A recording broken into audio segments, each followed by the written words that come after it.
और नागपुर में राष्ट्रीय स्वयंसेवक संघ के सर्व संघ चालक मोहन भागवत ने विजयादशमी के अपने पारंपरिक संबोधन में बड़ा बयान दिया। उन्होंने कहा कि हिंदू समाज कभी किसी राज्य या सत्ता पर आधारित नहीं रहा है। हिंदू राष्ट्र की पहचान जात पात या संप्रदाय की सीमाओं से नहीं होती।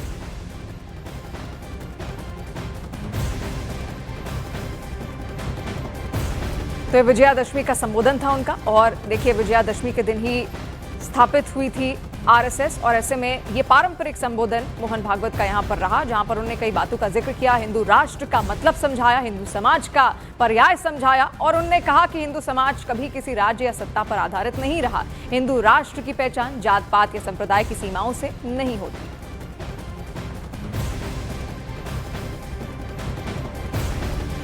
संपूर्ण स्वीकार और सम्मान के साथ हम सबको एक माल में मिलाने वाली यह भारतीय संस्कृति, यह राष्ट्रीयता है। इसको हम हिंदू राष्ट्रीयता कहते हैं। यही हमारे लिए हिंदू राष्ट्रीयता है।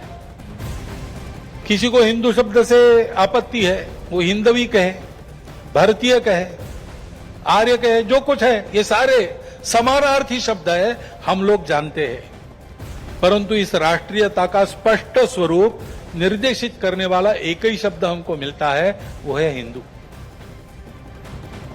वो कोई राज्य पर आधारित कल्पना है। हमारा राष्ट्र राज्य पर आधारित कभी रहा नहीं।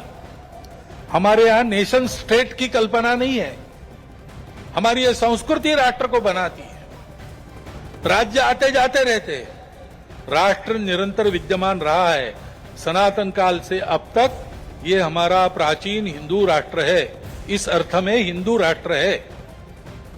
सब प्रकार के उतार चढ़ाव हमने देखे, गुलामी भी देखी, स्वतंत्रता भी देखी। हम सदैव विद्यमान हैं, और इसलिए हिंदू समाज का बल संपन्न होना, शील संपन्न होना, संगठित होना इस देश के एकता, एकात्मता, सुरक्षा और विकास की गारंटी है। क्योंकि हिंदू समाज सनातन काल से यहां चलते आया है। वो इस देश का उत्तरदायी समाज है, रिस्पॉन्सिबल सोसाइटी है।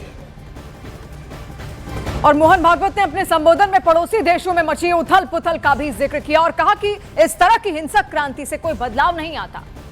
हमारे पड़ोसी देशों में जो उथल पुथल हो रही, ये हमारे ही देश है, वे हमसे दूर नहीं है। कुछ वर्ष पूर्व भारत ही थे, हमारे अपने हैं। उनमें इस प्रकार की अस्थिरता उत्पन्न होना, ये हमारे लिए, हम केवल उनके पड़ोसी है इसलिए नहीं, वो सब हमारे अपने देश है, इसलिए चिंता का विषय है।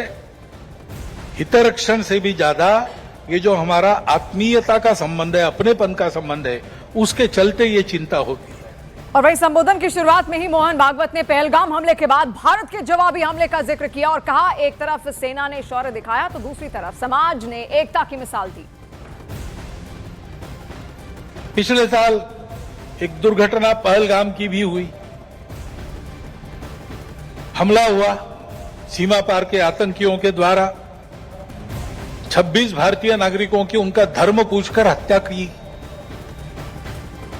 लेकिन उसके चलते सारे देश में प्रचंड दुख और क्रोध की लहर पैदा हुई। पूरी तैयारी करके सरकार ने, हमारी सेना ने उसका बहुत पुरजोर उत्तर दिया। सारे प्रकरण में हमारे नेतृत्व की दृढ़ता, हमारी सेना का शौर्य, कौशल्य और समाज की एकता और दृढ़ता का एक उत्तम चित्र प्रस्थापित हुआ। और यह भी वह घटना हमको सिखा गई कि यद्यपि हम सबके प्रति मित्र भाव रखते हैं और रखेंगे, फिर भी अपने सुरक्षा के विषय में हमको अधिकाधिक सजग रहना पड़ेगा, समर्थ बनना पड़ेगा। और संघ प्रमुख ने आत्मनिर्भर और स्वदेशी का मंत्र भी दिया और कहा कि जब अमेरिका की टैरिफ नीति का पूरी दुनिया पर असर दिख रहा है, ऐसे में आत्मनिर्भर और स्वदेशी का कोई और विकल्प नहीं हो सकता।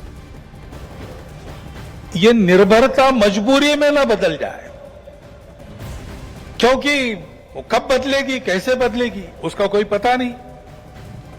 और इसलिए इस निर्भरता को मानते हुए, विश्व जीवन की एकता को मानते हुए, हमको इसको मजबूरी न बनाते हुए जीना अगर है तो स्वदेशी और स्वावलंबन का कोई परिणाम नहीं, कोई पर्याय नहीं।